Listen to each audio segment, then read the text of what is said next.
dengan agenda sidang hari ini adalah putusan dalam membaca berkas perkara dan surat-surat lainnya. Setelah mendengarkan keterangan saksi-saksi dan memeriksa bukti surat yang diajukan ke persidangan, menimbang bahwa pemohon melalui surat permohonannya tanggal 10 Juni 2024 yang telah didaftarkan di Kepaniteraan Pengadilan Negeri Jayapura, register nomor 05 pidana pra-peradilan 2024, tanggal 13 Juni 2024, telah mengajukan permohonan pra-peradilan dengan alasan-alasan sebagai berikut. Gugatan pra-peradilan tidak akan dibacakan lagi.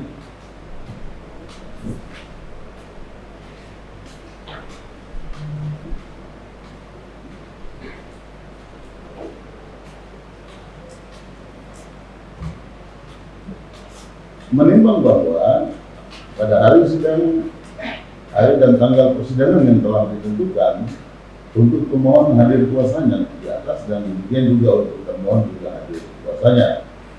Menimbang bahwa setelah pembacaan surat permohonannya, pemohon menyatakan berkeras pada permohonannya. Menimbang bahwa terhadap permohonan pra-peradilan yang diajukan oleh pemohon tersebut, kuasa termohon mengajukan jawaban sebagai berikut. Untuk jawaban tidak akan dibacakan lagi.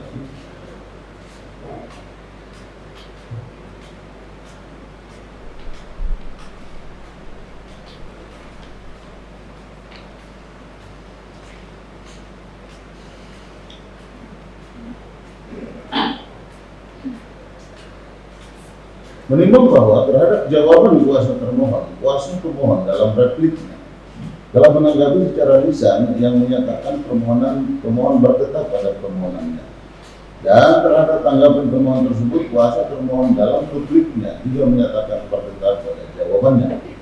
Menimbang bahwa untuk membuktikan dalil-dalil permohonannya, pemohon telah mengajukan bukti surat berupa fotokopi bermeterai cukup dan telah disesuaikan dengan aslinya kecuali bukti P5, P6, P11, P12A, P12B, P13, P14 dan P15 karena diajukan tanpa aslinya. Bukti-bukti surat sebagaimana tersebut di atas bertanda P1 sampai dengan P16. Menimbang bahwa di samping bukti surat, pemohon juga telah mengajukan satu orang saksi, yaitu saksi Yen Bisai. Keterangan saksi Yen Bisai terlampir lengkap dalam putusan ini. Menimbang bahwa selain saksi tersebut di atas, kuasa pemohon juga telah menghadirkan satu orang ahli yang bernama Dr. Ahmad Sofyan SHMH. Keterangan ahli terlampir lengkap dalam putusan.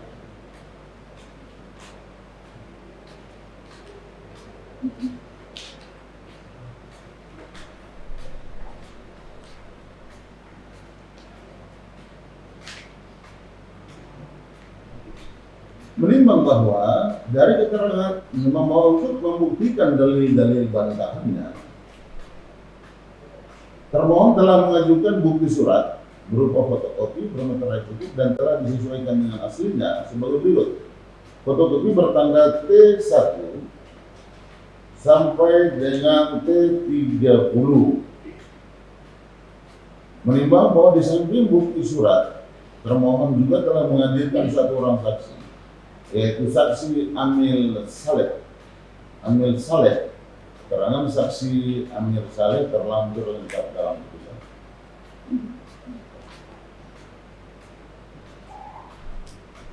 Menimbang bahwa selanjutnya baik pihak pemohon maupun termohon telah mengajukan kesimpulan masing-masing tertanggal 4 Juli 2024. Menimbang bahwa selanjutnya para pihak tidak mengajukan sesuatu hal lagi dan memohon putusan. Menimbang bahwa untuk meningkat uraian putusan ini, maka segala sesuatu yang tercatat dalam berita acara persidangan harus dianggap termuat dan merupakan bagian yang tidak terpisahkan dari putusan ini tentang pertimbangan hukumnya. Menimbang bahwa maksud dan tujuan permohonan pemohon adalah sebagaimana tersebut di atas. Menimbang bahwa permohonan tersebut telah dibantah oleh termohon dengan dalil-dalil bantahan yang pada pokoknya sebagaimana tersebut di atas. Menimbang bahwa dari dalil-dalil permohonan dari dalil-dalil permohonannya dan dari dalil-dalil bantahannya dari kedua belah pihak yang berperkara, maka Hakim Pengadilan Negeri Jayapura berpendapat bahwa yang menjadi inti pokok permasalahan dalam perkara pra-peradilan ini yaitu apakah penghentian penyidikan yang dilakukan oleh termohon selaku penyidik sebagaimana surat perintah penghentian penyidikan nomor SP3-8-3/2024 dari Reskrim tanggal 1 Maret 2024 dan surat ketetapan nomor S-8-3/2024 dari Reskrim tanggal 1 Maret 2024 tentang penghentian penyidikan adalah sah atau tidak. Menimbang bahwa di persidangan untuk membuktikan dalil-dalil permohonannya, pemohon telah mengajukan bukti-bukti surat yang bertanda P1 sampai dengan P16, saksi yang bernama Yen Hussein serta seorang ahli yang bernama Dr. Ahmad Sofian, SMH. Sedangkan untuk membuktikan dalil-dalil bantahannya, termohon telah pula mengajukan bukti surat bertanda T1 sampai dengan T30D dan seorang saksi yang bernama Amil Saleh. Menimbang bahwa selanjutnya oleh karena telah didalilkan oleh termohon yang di persidangan telah diakui atau setidak-tidaknya tidak dibantah dan oleh termohon, demikian pula sebaliknya bukan dengan alat-alat bukti yang diajukan oleh kedua belah pihak yang berperkara tersebut di atas, maka menurut kesimpulan hakim dalam perkara ini telah terdapat hal-hal yang sudah tidak perlu dipertentangkan lagi oleh kedua belah pihak yang berperkara dan merupakan fakta hukum dalam perkara ini, yaitu bahwa benar pemohon yaitu Victor Klaus Mambo adalah seorang jurnalis yang beralamat di Kompleks Bak Air nomor 29 Jalan Angkasa Indah RT 002 RW 002 Kota Jayapura. Bahwa benar pada tanggal 23 Januari 2023 di sekitar pukul 04.00 WIB kala terjadi ledakan yang bertempat di Jalan Raya Jalan Angkasa Indah Kompleks Bak Air nomor 29 Angkasa Pura Jayapura Utara Kota Jayapura. Bahwa benar tempat kejadian ledakan tersebut berada di jalan depan rumah milik dari pemohon Victor Klaus Mambo. Bahwa benar setelah adanya peristiwa ledakan tersebut, pemohon lalu melaporkannya ke Polsek Jayapura Utara lewat surat laporan polisi nomor LP-B-20-2023 SPKT Polsek Jayapura Utara Polres Jayapura Kota Polda Papua tertanggal 23 Januari 2024 baik bukti T3. Bahwa benar dari laporan polisi tersebut, pihak termohon kemudian telah melakukan serangkaian tindakan kepolisian dalam rangka penyelidikan dan penyidikan. Menimbang bahwa sebelum hakim mempertimbangkan mengenai petitum yang diajukan pemohon dalam permohonan, maka hakim perlu mempertimbangkan terlebih dahulu seluk-beluk tentang pra-peradilan. Menimbang bahwa tentang kedudukan hukum atau legal standing dari pemohon dalam mengajukan permohonan pra-peradilan ini sebagai pihak ketiga yang berkepentingan dalam pasal 80 KUHP, permintaan ganti kerugian dan atau rehabilitasi akibat tidak sahnya penangkapan atau penahanan atau akibat sahnya penghentian penyidikan atau penuntutan diajukan oleh tersangka atau pihak ketiga yang berkepentingan kepada Ketua Pengadilan Negeri dengan menyebutkan alasannya. Yang dimaksud dengan pihak ketiga yang berkepentingan berdasarkan pasal 80 KUHP berdasarkan putusan Mahkamah Konstitusi Republik Indonesia nomor 98/PUU Datar 10/2012 tanggal 21 Mei 2013 diperluas sehingga menjadi dimaknai termasuk saksi korban atau pelapor, lembaga swadaya masyarakat atau organisasi kemasyarakatan yang di dalam pertimbangan putusan tersebut dijelaskan lembaga swadaya masyarakat atau organisasi kemasyarakatan tersebut memiliki kepentingan dan tujuan untuk memperjuangkan kepentingan umum atau public interest advocacy.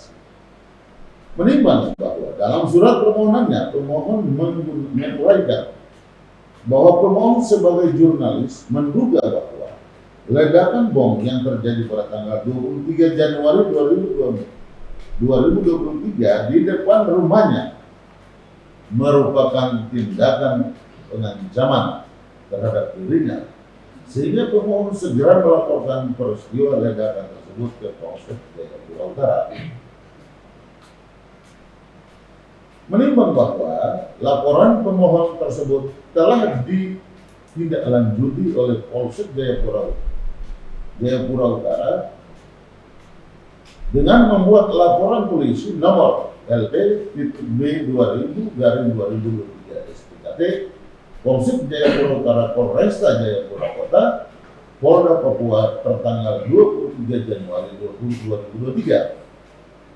Pilih buku T3 menimbang bahwa pertimbangan tersebut di atas, berdasarkan dari pertimbangan tersebut di atas, maka terbukti bahwa pemohon Victor Klaus Mambot adalah pelapor atas peristiwa ledakan tersebut, sehingga pemohon selaku pelapor mempunyai kedudukan hukum atau legal standing dalam pengajuan permohonan aku ke Pengadilan Negeri Jayapura.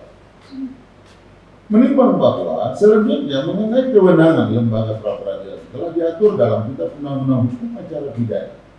Menimbang bahwa pada pasal 1 angka 10 KUHP yang dimaksud dengan pra-peradilan adalah kewenangan pengadilan negeri untuk memeriksa dan memutus menurut cara yang diatur dalam undang-undang ini tentang a. sah atau tidaknya suatu penangkapan atau penahanan atas permintaan tersangka atau keluarganya atau pihak lain atas kuasa tersangka. B. Sah atau tidaknya penghentian penyidikan atau penghentian penuntutan atas permintaan demi tegaknya hukum dan keadilan. C. Permintaan ganti kerugian atau rehabilitasi oleh tersangka atau keluarganya atau pihak lain atas kuasanya yang perkaranya tidak diajukan ke pengadilan. Menimbang bahwa selanjutnya pada pasal 77 KUHP juga menjelaskan tentang wewenang pra-peradilan pengadilan negeri berwenang untuk memeriksa memutus sesuai dengan ketentuan yang diatur di dalam undang-undang ini tentang sah atau tidaknya penangkapan, penahanan, penghentian penyidikan atau penghentian penuntutan. B. Ganti kerugian dan atau rehabilitasi bagi seseorang yang perkara pidananya dihentikan pada tingkat penyidikan atau penuntutan. Menimbang bahwa selain daripada yang disebutkan dalam pasal 1 angka 10 junto pasal 77 KUHP, berdasarkan putusan Mahkamah Konstitusi Republik Indonesia nomor 21 garing PUU Datar 12 angka rom 2014 tanggal 28 April 2015 dan putusan Mahkamah Konstitusi Republik Indonesia nomor 130 garing PUU Datar 13 angka rom 2015 tanggal 11 Januari 2017, kewenangan pra-peradilan diperluas sehingga menjadi sebagai berikut. 1. Tentang sah atau tidaknya penangkapan. 2. Tentang sah atau tidaknya penahanan. 3. Tentang sah atau tidaknya penghentian penyidikan atau penghentian penuntutan. 4. Tentang sah atau tidaknya penetapan tersangka. 5. Tentang sah atau tidaknya penggeledahan.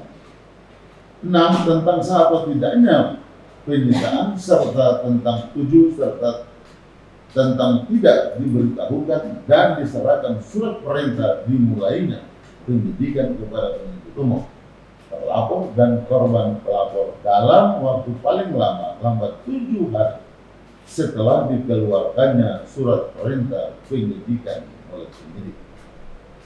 Menimbang bahwa selanjutnya akan dipertimbangkan mengenai inti pokok permasalahan dalam perkara itu, yaitu apakah penghentian penyidikan yang dilakukan oleh termohon selaku penyidik sebagaimana surat perintah penghentian penyidikan nomor SP3 garing 8 garing 3 angka rom garing 2024 Preskrim tanggal 1 Maret 2024 dan surat ketetapan nomor S titik tap garing 8 garing 3 angka rom 2024 Reskrim tanggal 1 Maret 2024 tentang penghentian penyidikan adalah sah atau tidak.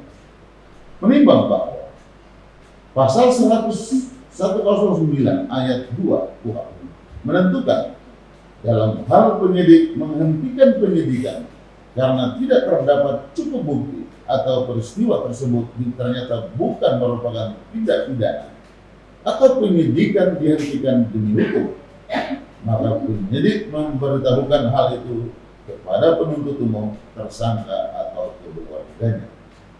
Menimbang bahwa berdasarkan ketentuan pasal 7 ayat 1 huruf I dan pasal 109 ayat 2 KUHP, hakim pra-peradilan berpendapat bahwa suatu penghentian penyidikan adalah merupakan kewenangan dari penyidik, dan untuk menyatakan apakah penghentian penyidikan tersebut adalah sah atau tidak, maka diperlukan cukup alasan sebagai berikut. A. Tidak terdapat cukup bukti, atau B. Peristiwa tersebut ternyata bukan merupakan tindak pidana, atau C. Penyidikan dihentikan demi hukum. Menimbang bahwa selanjutnya akan dipertimbangkan apakah penghentian penyidikan yang dilakukan oleh termohon selaku penyidik telah memenuhi ketentuan perundang-undangan tersebut atau tidak. Menimbang bahwa pemohon dalam surat permohonannya antara lain mendalilkan proses penghentian penyidikan dalam surat perintah penghentian penyidikan nomor SP3-8-3/2024 Reskrim tanggal 1 Maret 2024 Junto surat penetapan tetap tentang penghentian penyidikan nomor SP-8-3/2024 Reskrim tanggal 1 Maret 2024 tidak sah dan tercacat hukum dengan alasan sebagai berikut. Unsur tidak terdapat bukti bahwa ketentuan mengenai alat bukti yang sah dapat diatur dalam pasal 184 KUHP, yang mana jenis alat buktinya yaitu A. Keterangan saksi, B. Keterangan ahli, C. Surat, D. Petunjuk, dan E. Keterangan terdakwa. Bahwa dalam amar pertimbangan Mahkamah Konstitusi dalam putusan nomor 21 dan PUU Datar 13 angka 2014 Aman 98 baris ke-13 sampai dengan baris ke-20 sebagai berikut. Oleh karena itu, dengan berdasarkan pertimbangan tersebut di atas, menurut Mahkamah agar memenuhi asas kepastian hukum yang adil sebagaimana ditentukan dalam pasal 28B ayat 1 Undang-Undang Dasar 1945 serta memenuhi asas lex serta dan asas lex stricta dalam hukum pidana, maka frase bukti permulaan yang cukup dan bukti yang cukup sebagaimana ditentukan dalam pasal 1 angka 14, pasal 17 dan pasal 21 ayat 1 KUHP harus ditafsirkan sekurang-kurangnya dua alat bukti yang termuat di dalam pasal 184 KUHP. Bahwa selanjutnya, dua alat bukti yang dimaksud dalam putusan Mahkamah Konstitusi nomor 21 garing PUU Datar 12 angka 2014 dapat dimaknai pula secara kualitatif. Dua dari lima alat bukti dalam pasal 184 KUHP, sedangkan secara kuantitatif dapat pula dimaknai dua orang saksi sudah termasuk sebagai dua alat bukti, di mana hal tersebut ditegaskan pula di dalam Peraturan Mahkamah Agung Nomor 4 Tahun 2016 tentang larangan peninjauan kembali putusan pra-peradilan, mengatur bahwa alat bukti yang cukup adalah sekurang-kurangnya penyidik telah memiliki dua alat bukti yang sah menurut pasal 184 KUHP. Bahwa sebagaimana dalam fakta akuo dikaitkan dengan ketentuan pasal 184 KUHP dalam surat klarifikasi pengaduan masyarakat nomor B garing 277 garing 12 anggaran garing was titik 2.4 garing 2003 Itwasda tanggal 13 Desember 2023 dikirimkan oleh Polda Papua baik secara kualitatif maupun secara kuantitatif dalam memenuhi unsur dua alat bukti yang sah secara hukum, sebagaimana dalam angka 25 dan 38 pada permohonan ini.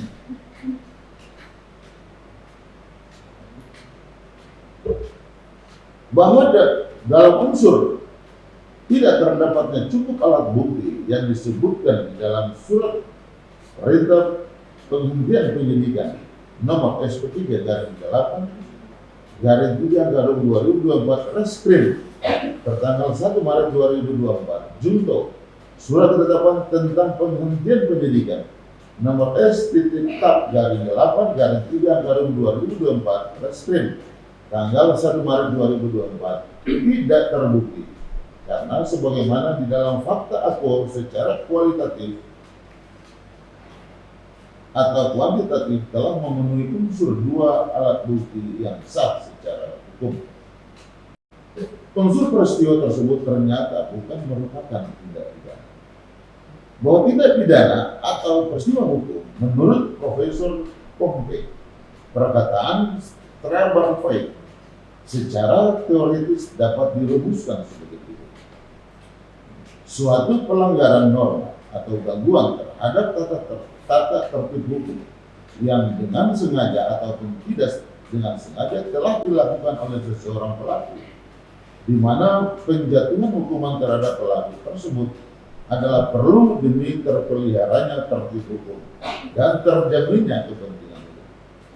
Bahwa sedangkan menurut Mulyatno dalam bukunya yang berjudul Asas-Asas Hukum Pidana menyatakan bahwa suatu peristiwa dapat dikatakan tidak pidana atau perbuatan pidana terlebih dahulu diketahui apa yang menjadi rumusannya.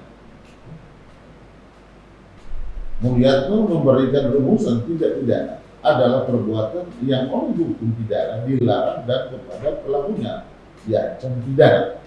Perbuatan pidana ini menurut sifatnya bertentangan dengan tata tertib yang dikehendaki hukum, melanggar hukum yang mengakibatkan masyarakat dirugikan.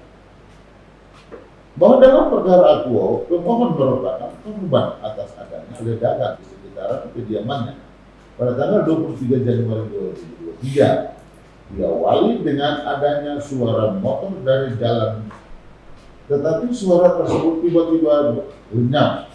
Tak terselang lama kemudian, pemohon mendengar seseorang menyalakan motor lalu bergegas pergi. Tidak berselang lama pengendara motor tersebut meninggalkan lokasi. Tiba-tiba terdengarlah ledakan. Pemohon dan tetangga pemohon menyangka ledakan tersebut bersumber dari gardu listrik.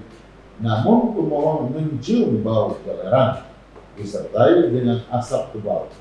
Sumbu kompor disertai ada lubang kurang lebih 2 cm yang diakibatkan oleh ledakan tersebut.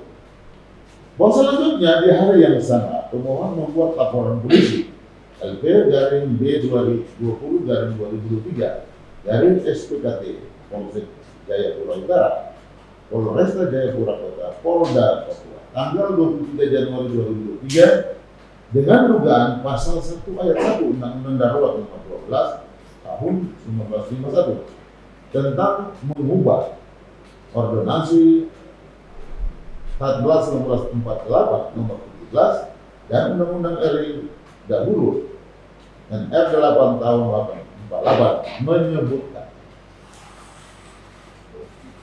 barang siapa yang tanpa hak memasukkan ke Indonesia, membuat, menerima, mencoba memperoleh, menyerahkan atau mencoba menyerahkan, menguasai, membawa, mempunyai persediaan padanya, atau mempunyai di dalam miliknya, menyimpan, mengangkut, menyembunyikan, mempergunakan atau mengeluarkan dari Indonesia sesuatu senjata api, amunisi, atau sesuatu bahan peledak, dihukum dengan hukuman mati atau hukuman penjara seumur hidup atau hukuman penjara sementara setinggi-tingginya 20 tahun.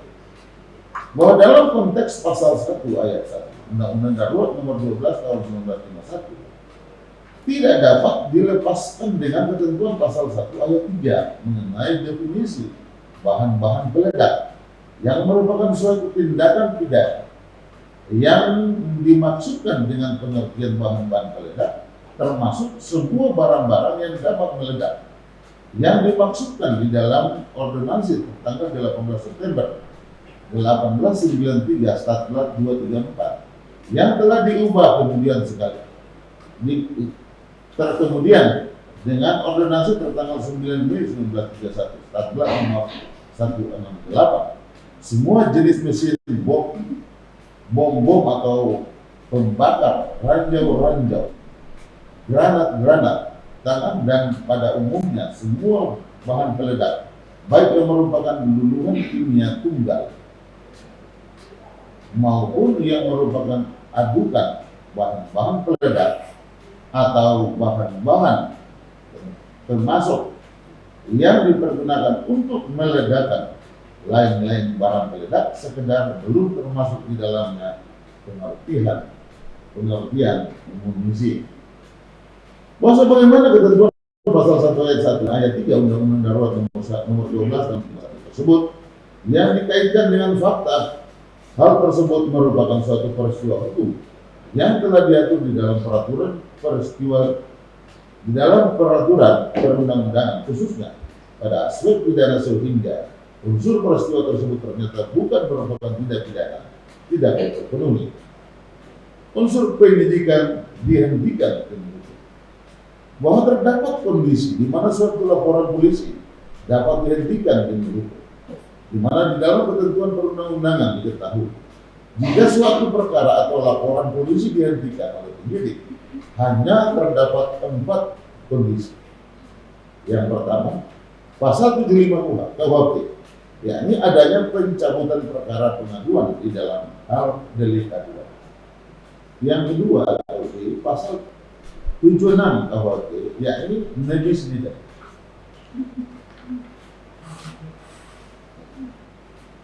Yang ketiga atau C, pasal 77 KUHP, yaitu karena tersangka meninggal dunia. Bagian keempat, D, pasal 78 KUHP, yakni karena daluarsa. Dan E, terhadap klarifikasi tersebut tidak termasuk di dalam hal perkara akuo. Bahwa kualifikasi pasal yang dilaporkan oleh pemohon, yaitu pasal 1 ayat 1 Undang-Undang Darurat nomor 12 tahun 1951 tentang mengubah ordonansi Statlat 1968 nomor 17 dan Undang-Undang RI dahulu NR 8 tahun 1968, di mana jika dihubungkan dengan kualifikasi tidak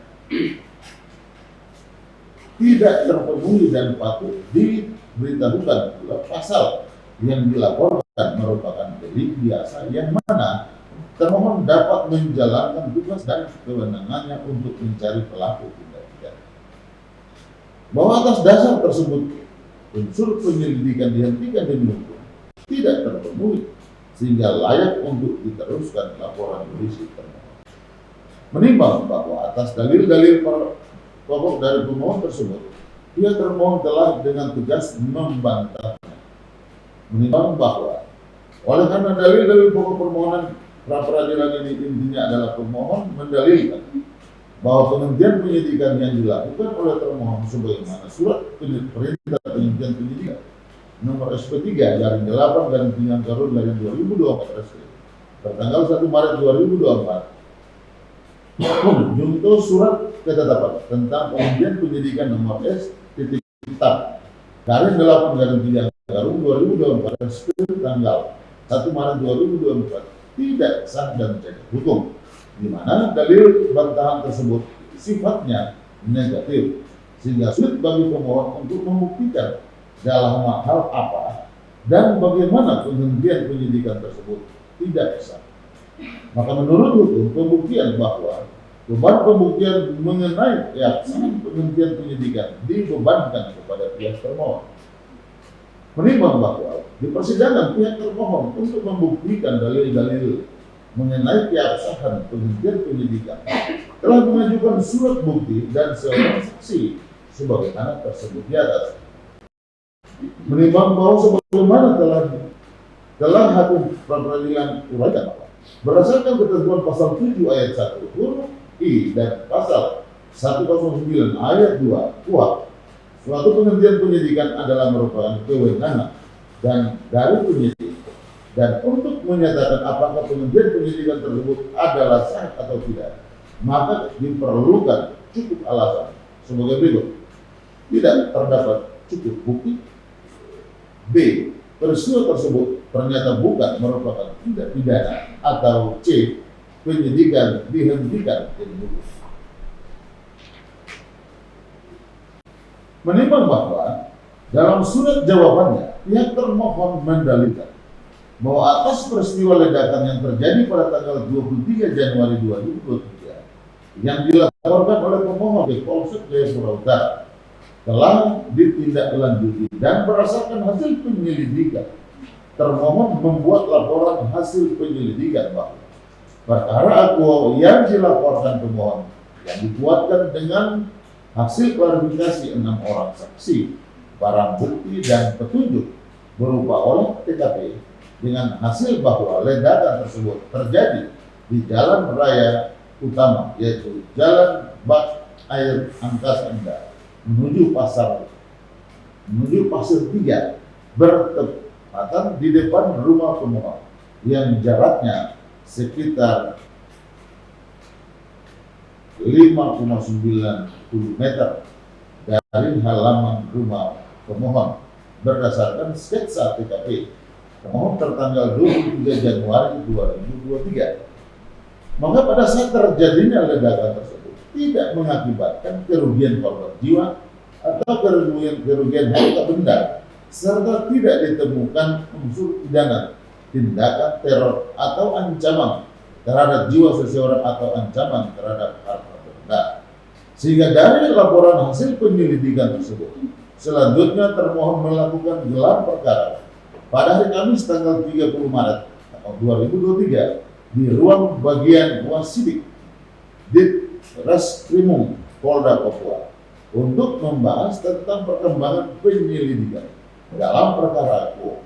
Maka oleh peserta gelar perkara sepakat agar perkara akuo ditingkatkan statusnya dari tahap penyelidikan ke penyidikan untuk memperjelas apakah ledakan tersebut berasal dari bahan peledak atau tidak, untuk mengungkapkan pelakunya, sehingga perkara akuo yang dilaporkan pemohon dia diterapkan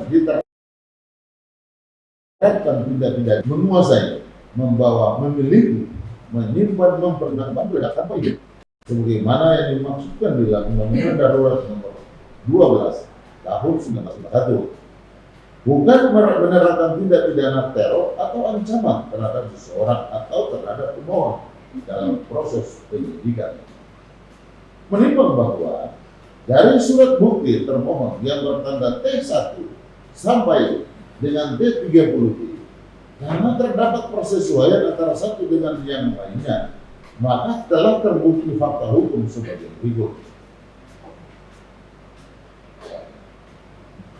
Pertama, bahwa benar pada tanggal 23 Januari 2023 di sekitar pukul 04.00 WIB telah terjadi ledakan yang bertempat di jalan raya Jalan Angkasa Indah, Kompleks Bak Air nomor 29 Angkasa Pura, Jayapura Utara, Kota Jayapura.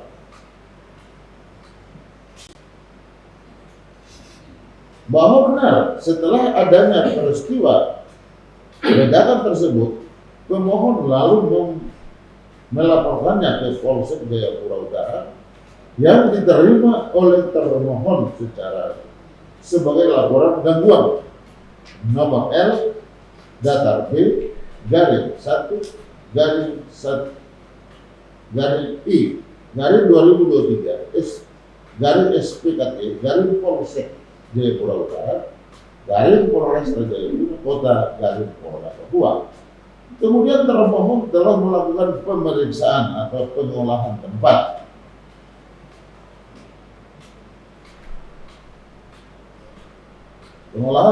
kejadian perkara dan membuat sketsa tempat kejadian perkara atau TKP pada tanggal 23 Januari 2023. Bahwa benar selanjutnya pemohon telah membuat laporan polisi nomor LP garing B garing 20 garing 1 garing 2023 garing SPKT garing Polsek Jayapura Utara garing Polresta Jayapura Kota garing Polda Papua tanggal 26 Januari 2023, dan atasnya pihak termohon telah menindaklanjuti dengan melakukan serangkaian tindakan kepolisian di dalam rangka penyelidikan dan penyidikan, yaitu meminta klarifikasi dan meminta keterangan saksi-saksi terkait, yaitu Victor Klaus Mambor, Petrus Wetako, Petrus Haselo, Yakonus Logo, Aji, dan Pendeta Olvianus Aso.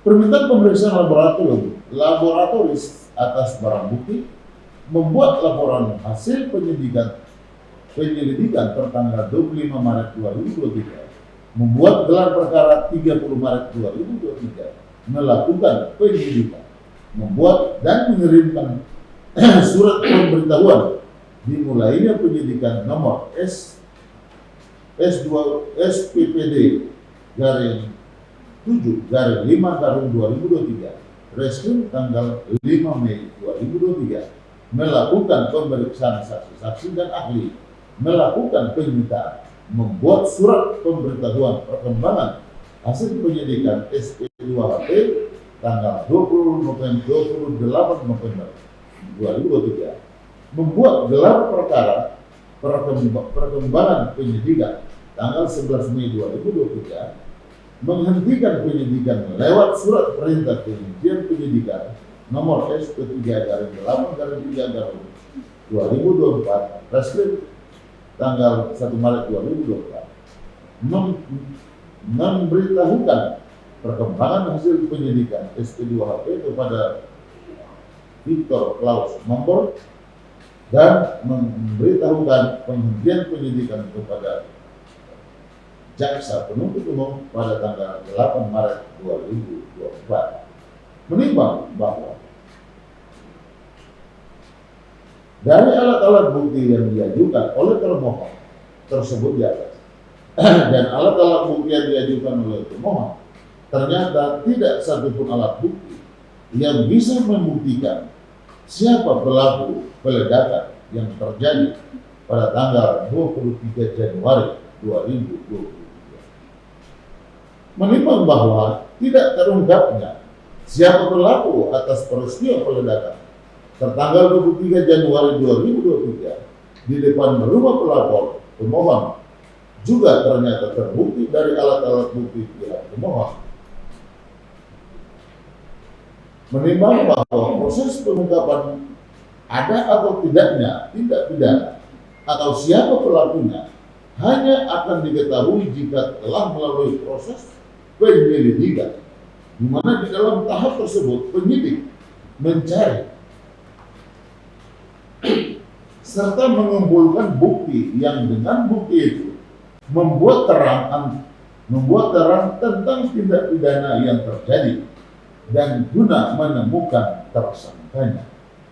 Menimbang bahwa pengungkapan suatu perkara pidana harus melalui beberapa tahapan penyelidikan dan penyidikan, di mana dari penyelidikan dan penyidikan tersebut bertujuan untuk mencari tersangka.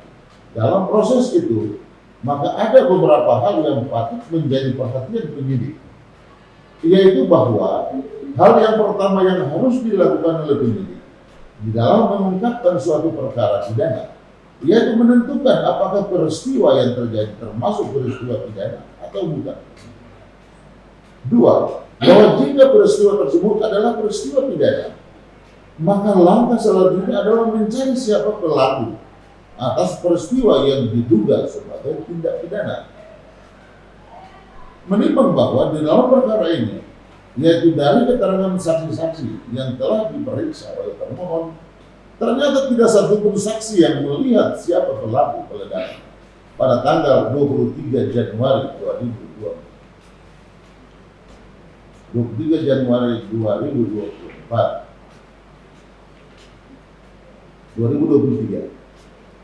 menimbang bahwa dari hasil pemeriksaan atau olah TKP yang telah dilakukan oleh penyidik, ternyata ledakan tersebut terjadi di jalan raya dan akibat ledakan tersebut tidak menimbulkan korban manusia ataupun harta benda.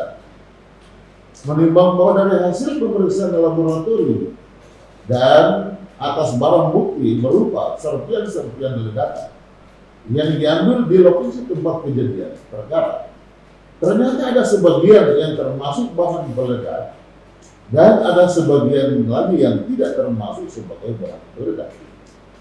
Menimbang bahwa dari hasil pengamatan hakim atas hasil pemeriksaan laboratorium forensik Polda Papua, sebagaimana di dalam bukti T7B, menurut hakim pra peradilan Papua, meskipun ledakan tersebut tidak menimbulkan korban, namun perlu ditelusuri motif dari peledakan tersebut. Apakah motifnya untuk pengancaman terhadap pemohon selaku pelapor yang adalah jurnalis, atau peledakan tersebut terjadi tanpa disengaja? Bahwa untuk menentukan hal tersebut tentu harus dilakukan pemeriksaan komprehensif atas diri pemohon selaku pelapor jika ia merasa terancam dan dari sisi pekerjaannya sebagai jurnalis dengan adanya peledakan tersebut.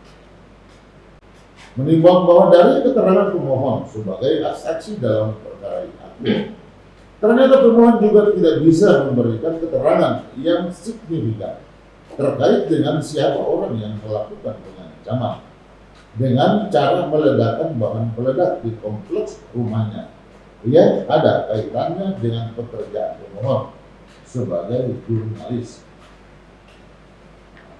Menimbang bahwa adanya kesulitan dan hambatan yang dialami di dalam pengungkapan kasus ini sangatlah beralasan karena tidak ada bukti langsung sebagaimana yang ditentukan di dalam pasal 184 KUHP yang bisa membuktikan pelaku peledakan tersebut.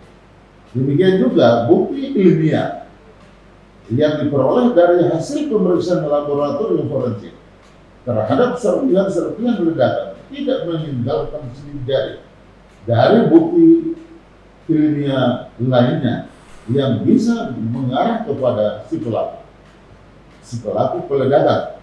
Selanjutnya bukti ilmiah tersebut berupa rekaman CCTV dan dari rumah pemohon juga tidak bisa diperoleh siapa pelaku peledakan karena saat tersebut terjadi pada waktu malam yang penerangannya tidak memadai dan juga resolusi kamera CCTV yang turut mempengaruhi pencitraan objek yang ditangkap melalui rekaman video CCTV tersebut.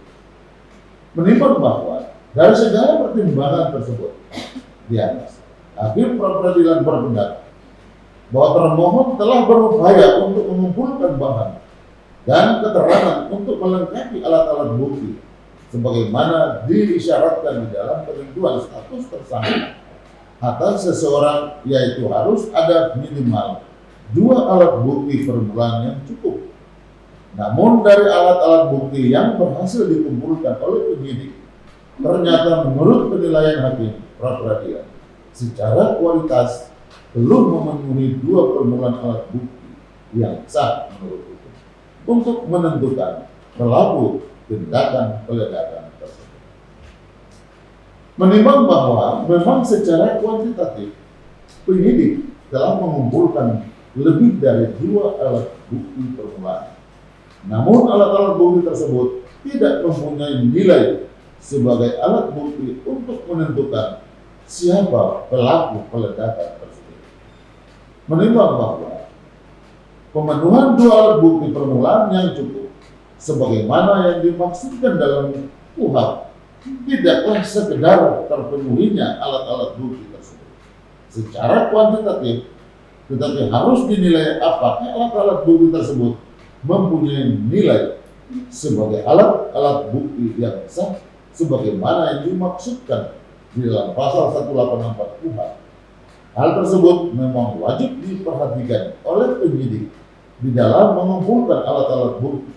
Sebab jika minimal 2 alat bukti permulaan yang cukup tidak terpenuhi, maka tentu di lain sisi penyidik akan dihadapkan dengan ancaman hukum digugatnya penyidik di pengadilan dengan alasan tidak sahnya penetapan tersangka atau alasan-alasan lain sebagaimana alasan pra-peradilan di dalam aturan KUHP.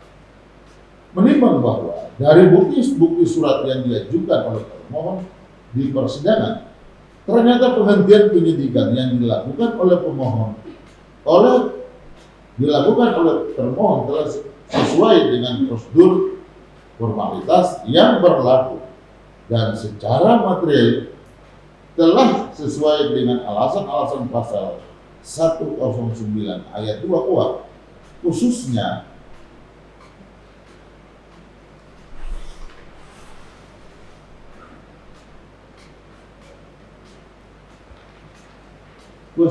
tidak terdapat cukup bukti atau peristiwa tersebut ternyata bukan merupakan tindak pidana. Menimbang bahwa dari pertimbangan di atas, maka menurut hakim pra-peradilan Pengadilan Negeri Jayapura bahwa termohon telah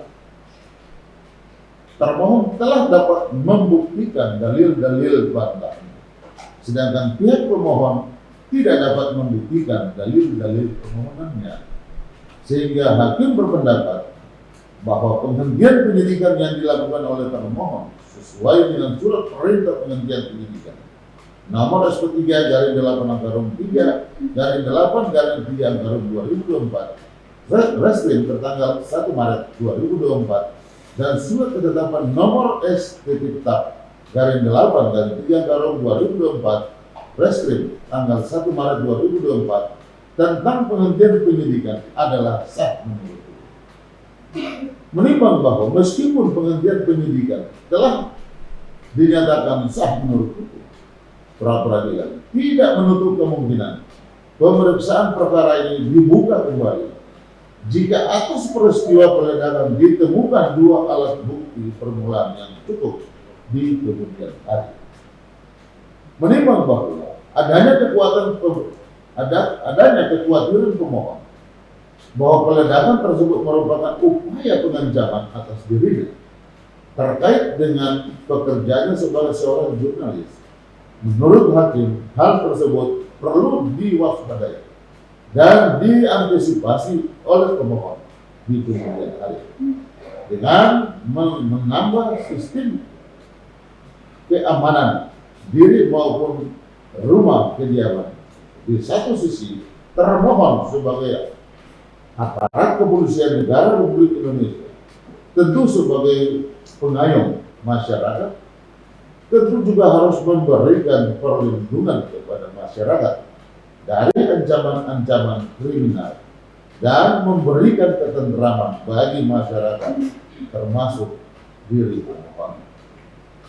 Menimbang bahwa dari seluruh pertimbangan di atas, maka gugatan atau permohonan pemohon tidak beralasan hukum sehingga harus ditolak untuk seluruhnya.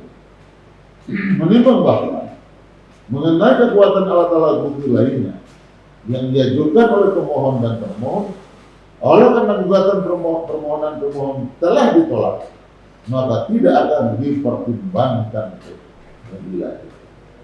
Menimbang bahwa oleh karena pemohon